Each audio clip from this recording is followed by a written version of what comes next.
James Stewart as the six-shooter.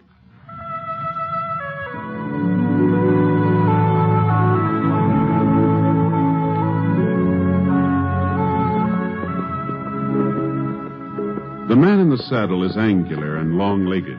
His skin is sun-dyed brown. The gun in his holster is gray steel and rainbow mother of pearl, its handle unmarked. People call them both the six-shooter.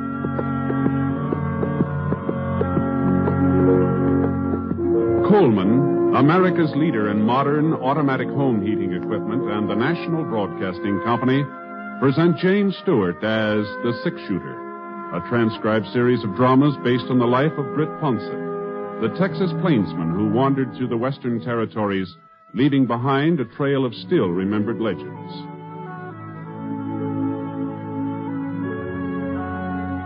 Now, in just a moment, immediately following this important announcement, you will hear Act One of The Six-Shooter. Last year, thousands of Americans who tried to get away with carelessness on the highways were killed or permanently injured in traffic accidents. And remember, accidents don't always happen to the other fellow. Unless you are meticulous in your observance of the rules of highway safety, you and your loved ones are vulnerable to the menace of traffic accidents. Every motorist should take an active role in supporting the safety movement in his or her community. Encourage driver training in your high schools. Teach your children the rules of safety on the highway. Remember, the life you save may be your own. Now, Act One of The Six-Shooter, starring James Stewart.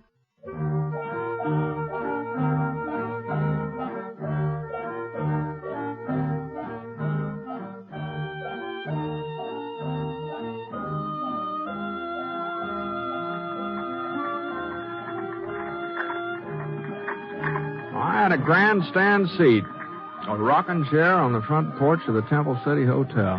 Not that there was much to watch. A couple of women looking at the bonnets in the windows of Bradley's Mercantile, and some kids playing mummy peg over in the alley next to the bank, and the checker game in the shadow of a big elm across the street. But it was a couple of days before I was due to pick up some cattle in Atterbury for Mrs. Pritchard, and, well, Temple City seemed as good a place as any to stop over. I was considering taking a little nap when I saw Will. At least that's who I thought it was. He was coming out of the general store carrying a box of groceries.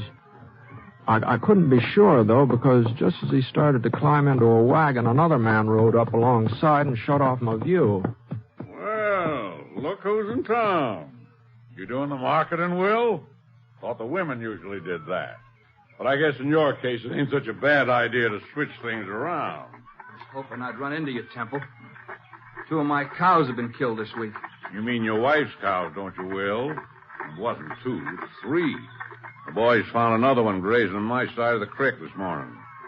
You're going to have to do something about that fence of yours. You won't have no stock left at all. That fence was all right yesterday. Maybe. But this is today. Now, you listen to me, Temple. I figure it's about time you done the listening, Will. I want your wife's ranch. Ain't made no bones about it. She was willing to sell until you came along. She ain't willing now. I'll give you $2 an acre.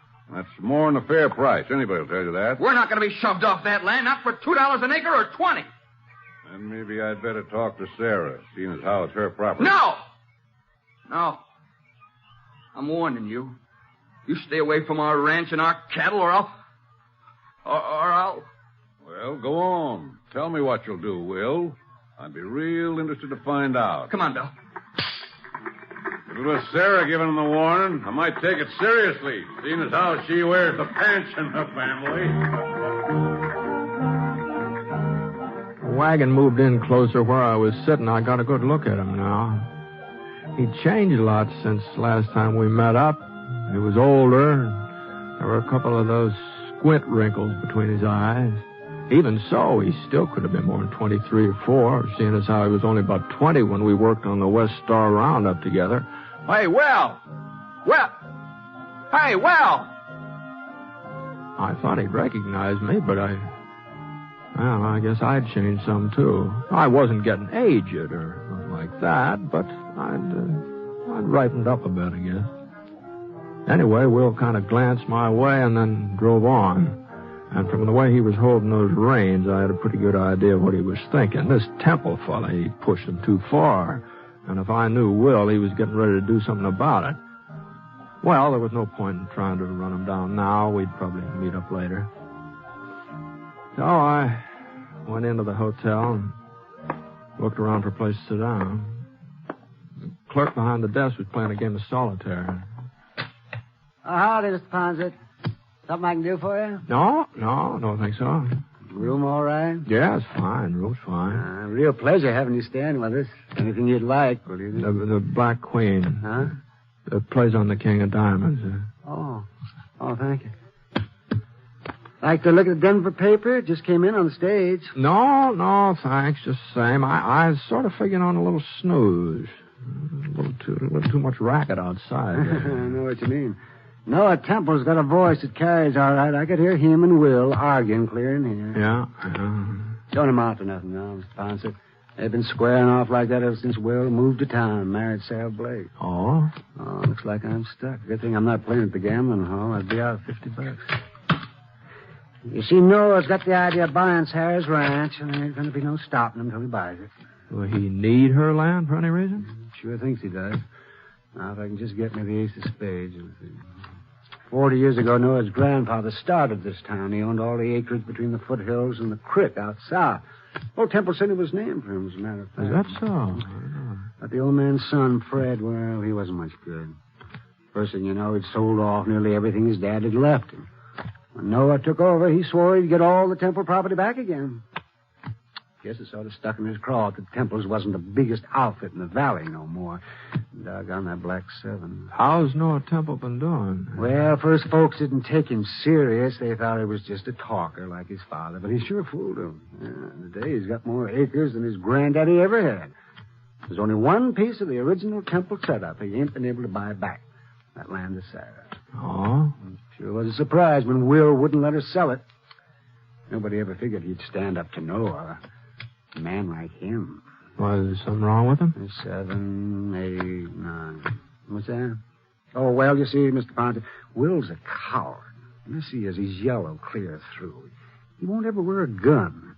If there's a posse being formed, but he don't go along. And if there's a fight, he lays low. You can call him names, you can insult him. The way Noah Temple did, he just takes it. Gee, that sure don't sound like him to me. You know Will, Mr. Ponset? Used to. A couple of years ago, we worked around up together. Oh, that must have been before he moved to Temple City. Yeah, it's down in Texas. Back there, Willie Techman wasn't afraid of nobody or nothing. And for a youngster, he's mighty fancy with a gun. Techman? That's right, yeah. Oh, but that ain't his name, Mr. Ponset. Will's name is Fetter. Oh? Yeah, Will Fetter. Oh, no wonder you were surprised about him being yellow. You got the wrong man. Uh-huh. Well, they must look alike. This friend of yours and Will Fetter. Yeah. Yeah, I guess I do, yeah.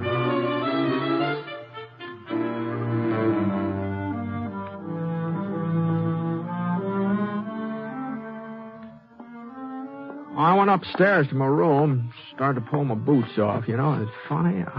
I hadn't been doing anything but sit all day, and my feet hurt worse than I'd been walking 20 miles. Oh.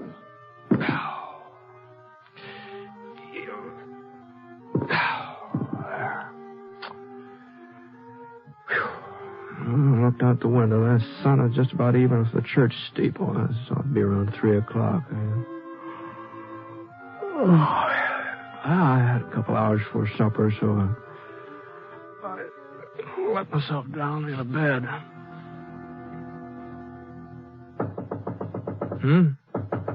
Yeah? Well, come on in. Mr. Ponset? Oh, excuse me, ma'am. I didn't know it was a lady. I'm sorry to bother you, Mr. Ponset. Oh, not at all. I wasn't exactly what you'd call busy. Won't you sit down here? Thank you. Here, wait, I'll get those boots out of your way. Mr. Ponset, I'm Will's wife. Oh, I'm pleased to meet you, ma'am. Will told me you were in town today. He saw you. And you saw him, didn't you? Yes, ma'am. At least I thought I did. Well, you can't tell anyone he's here, Mr. Ponson. Oh? You didn't come to Temple City looking for Will, did you? Will thought maybe that was the reason. We heard about what happened in Prescott last winter when you came across Bar Cleaver. Yeah, well, you heard wrong, ma'am. I didn't come across Cleaver. He came across me. And as for Will, He's made a new life here. A good life. If he has to go back to prison... Prison? Oh. Well, you knew about the bank robbery in Austin and about him breaking out before... You knew, didn't you? No, ma'am. No, I haven't been back that way since... Then you wouldn't have told the marshal? But we thought... We were sure. What have I done? No, just take it easy, ma'am. Oh, if I hadn't come to see you, nobody would have known he was Will Techman. Things have a way of coming out sooner or later. How much longer was Will supposed to serve? 2 years. Uh-huh. Well, that's not so long when you're young. We're going to have a baby, Mr. Ponson. But I almost wouldn't want to have him if he was going to grow up knowing his father'd been in prison. Why should Will have to go back? Why? Well, I guess maybe you'd better ask the judge who sentenced him, ma'am. What I mean is they say it's so a man will live a decent, respectable life when he comes out. And Will's already living a decent, respectable life. He works hard. He never makes trouble for anybody. He doesn't even wear a gun, and he promised me he never will. Was that your idea, not wearing a gun? Before we were married, he told me about the trouble in Austin and how he broke out of prison. I suppose I should have made him go back. But I was so much in love I couldn't. So I asked him to give me his word he'd never use a gun again. Never even carry one. Well, it must have been kind of hard on a fellow like Will to keep holding himself back that way. It hasn't been easy. I've heard what men like Noah Temple call him. But Will takes it. He's kept his word. This fellow Temple, the way he and Will were going at it today, it sounded like they were heading for trouble. Won't be anything serious. Will just doesn't want us to be pushed off of the ranch. You can't hold that against him. No, there's not. Then you won't tell the marshal over in Atterbury? Or anybody? Well, I don't imagine Marshal Sanders would like me mixing into his business. This is his district. I guess he can take care of it. Anyway, he has so far. But now, look here, Thank you, Mr. Ponson. Well, Thank you. Now, and thanks for Will, too. Well, wait, just wait. Well,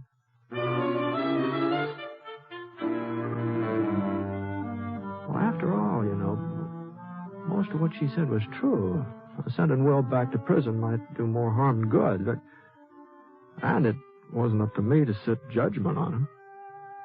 I was going to be leaving town up there so anyway, and if anything happened after that, wouldn't be my concern. So, of course, a man does have certain duties even if he's not wearing a badge. A man who spots a wanted criminal, he's supposed to report it.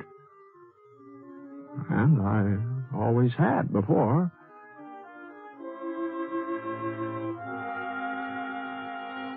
I scraped some of the mud off my boots and washed my face, put on a clean shirt, and went downstairs into the lobby. The clerk was still playing solitaire. Just beat myself again, Mr. Ponson. I was playing in the gambling hall. I'd be ahead about $140. Pretty good for one afternoon, isn't it? Yeah, real good. About time for supper? Yeah, go right on in. Molly will fix you up. Got baked ham tonight. Fine. Oh, say, Mr. Ponson? Yeah? Remember us talking about Will Fetter and him being afraid to carry a gun? Uh-huh. Well, the darndest thing just happened. Oh, it wasn't any more than 15 minutes ago. I guess everybody's talking about it. He went into Bradley's mercantile and he bought himself a carbine. Oh? Of course, he's just trying to bluff Noah Temple. Folks are giving 10 to 1. Will don't even know how to load a rifle. Where you going, Mr. Ponson? Dining room's over there. I guess maybe I'm not hungry yet. Say, whereabouts is Will's ranch? I think maybe I'll take a little ride. Maybe work up an appetite.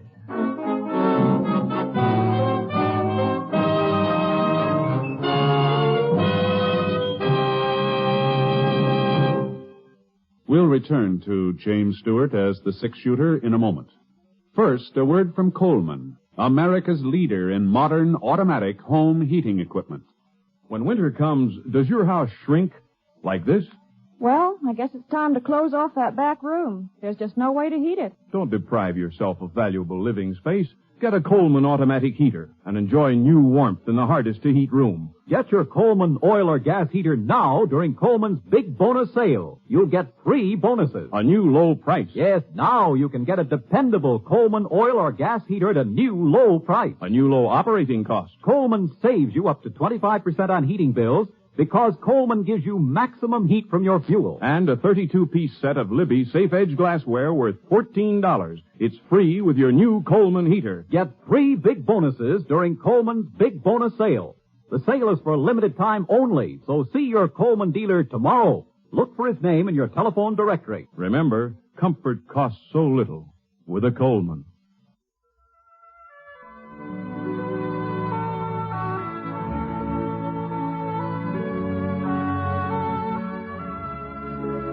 Now, Act 2 of The Six Shooter, starring James Stewart as Britt Ponset.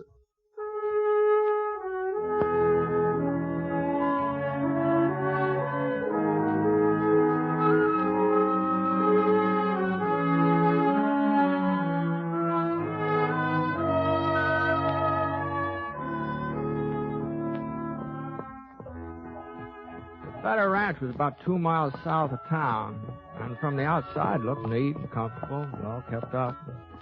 The ground stretching out behind it was good grazing land, though it was worth at least $5 an acre, maybe more. I tied Scar to a cottonwood in the yard and walked up to the door.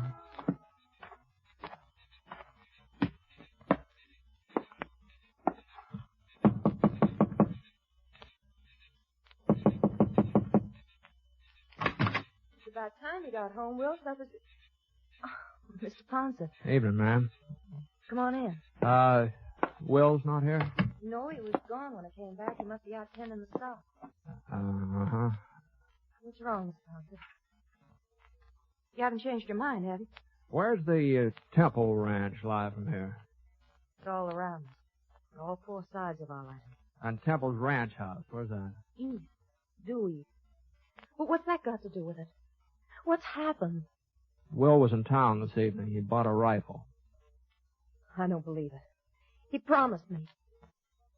You're wrong, Mr. Ponset. Will isn't gunning for Noah Temple. He's out tending stock. Well, he'll be home any minute. You'll see. Maybe. Where are you going? I hear Temple's got quite an outfit. It's worth paying it a visit. You won't find Will there. He gave me his word he'd never use a gun again. You won't find him.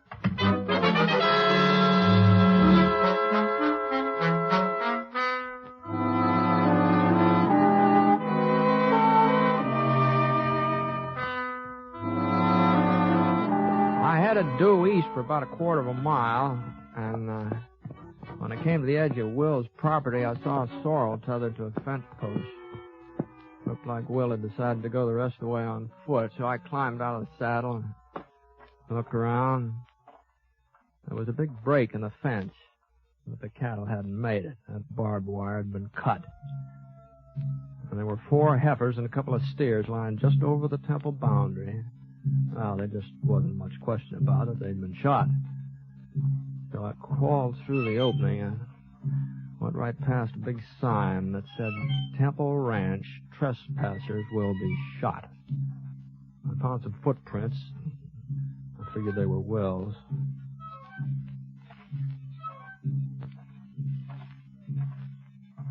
About 30 minutes later, I caught sight of the ranch house. It was built about halfway up the side of a pretty steep hill, big, sprawling building. There was a light inside, and I could just barely make out Noah sitting at a desk working on some papers. But where was Will? He had plenty of time to get here. When I heard his step and swung around, there was one of Temple's hands pacing up and down near the stable alongside the house. The way he was holding the rifle, it looked like an army sentry instead of a cowhand. All of a sudden, he gave a little gasp. I saw a shadow tighten around his throat. The sentry went down, and there was a struggle. Not very noisy, though. Not noisy enough for Temple to hear it. And then everything was quiet. The shadow stood up. It was Will Tackman. He was inching his way toward the house, toward the window where Temple was sitting. I came up behind him. I pulled out my gun. He was starting to aim his rifle. Will. Drop it, Will. Yeah. I might have known you'd turn up. Give me your rifle, Will. Could get off a shot. At me, but not at Temple. Temple gets our ranch and I go to prison, is that it? We'll talk all about that as soon as we get back to your place. Now, come on.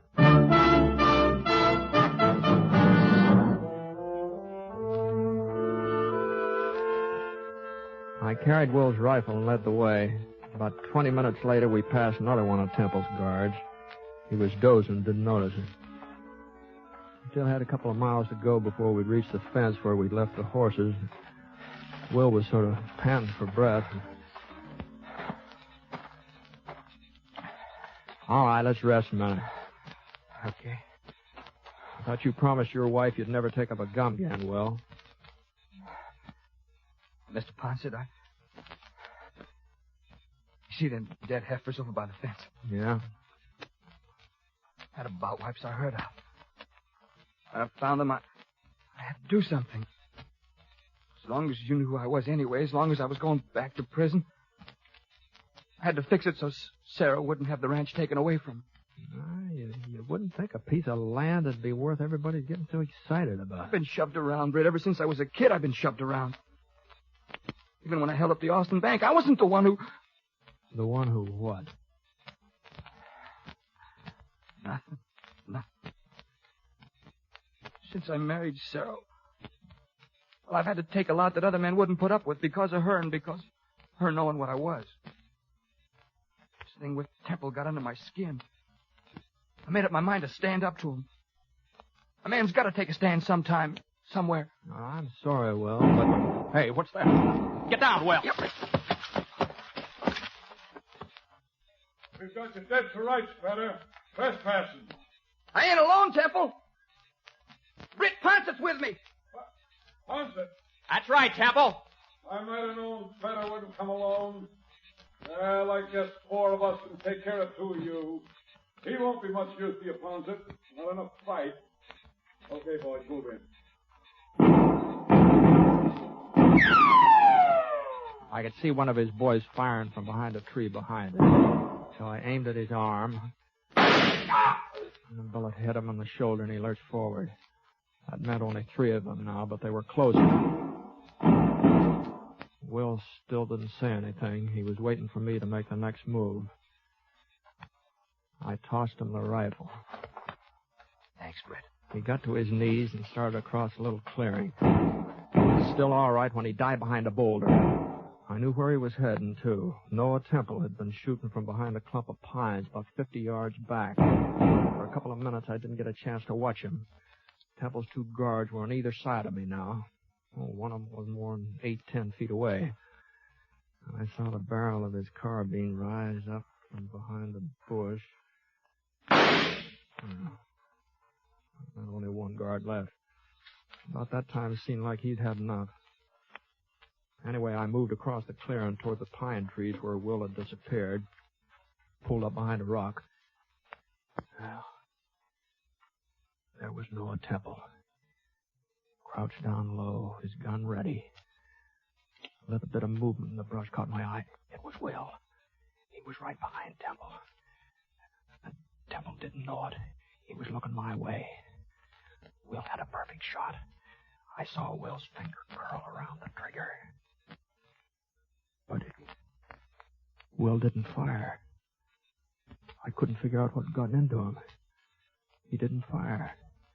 And then he threw his rifle to one side and let out a yell. Temple! Temple turned and got off a shot. Well, he was surprised he couldn't do much aiming. And then Will was on top of him, twisting the gun out of his hands. And after that, I saw a fight the like of which I'd never seen before in my life. There, Will hit Temple across the face, and he went over backwards. And then Temple kicked, and his foot lifted Will right off the ground. But before Temple could pick himself up, Will was right on top of him again. And Temple tried to reach for his gun, and Will brought his boot right down on Temple's hand. Temple quit reaching. And then Will backed away and let Temple up again. And as soon as Temple was steady again, Will drove his fist right into Temple's stomach.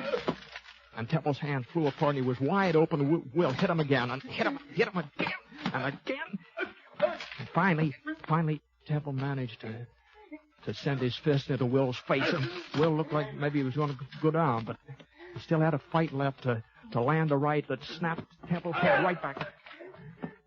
And it was Temple that toppled over. And then I knew he wasn't going to get up again, not for quite a while.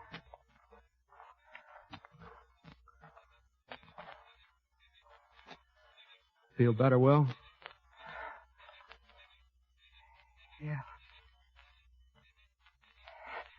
Yeah, lots better. You had your chance to kill him. You had a perfect shot. You didn't have to fight him this way. It's the only way I could fight him, Brett. Huh? I had him in my sights. Something kept me from pulling the trigger. Maybe you'll think I'm crazy, but I kept remembering what I'd promised Sarah. That I wouldn't use a gun again. I couldn't pull that trigger, Brett. I just couldn't. Uh-huh. Well, let's see if we can't get Temple here to a doctor. You know, it looks like he needs one.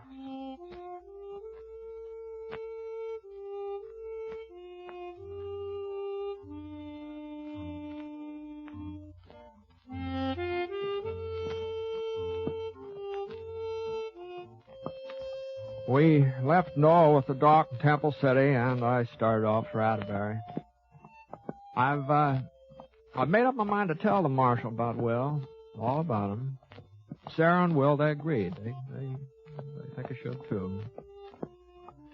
But then again, the way I see it right now, the state of Texas is looking for a gun-toting bank robber named Will Techman, and I just don't think Marshal Sanders would be very much interested in a law-abiding rancher who's called Will Feather.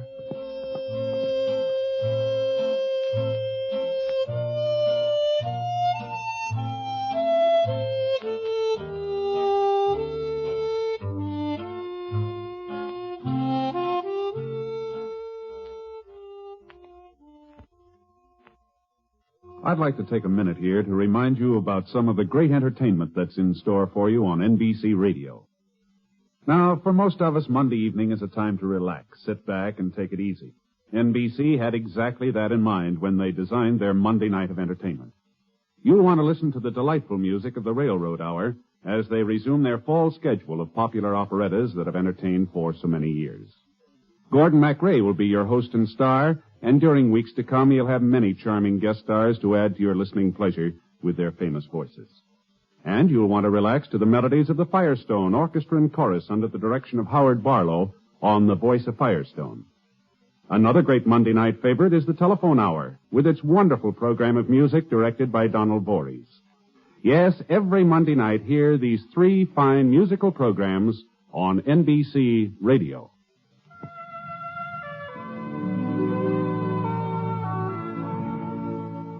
Coleman, America's leader in modern automatic home heating equipment, and the National Broadcasting Company have presented James Stewart as the Six-Shooter. Mr. Stewart may currently be seen in the Universal International picture Thunder Bay. Others in the cast were Michael Ann Barrett, Herb Ellis, Howard McNear, and Will Wright. The Six-Shooter is an NBC Radio Network production in association with Review Productions, and it is based on a character created by Frank Burt. And today's transcribed story was written by him. Special music was by Basil Aslam, and the entire production is under the direction of Jack Johnstone. All characters and incidents were fictitious, and any resemblance to actual characters or incidents is purely coincidental. Hal Gibney speaking.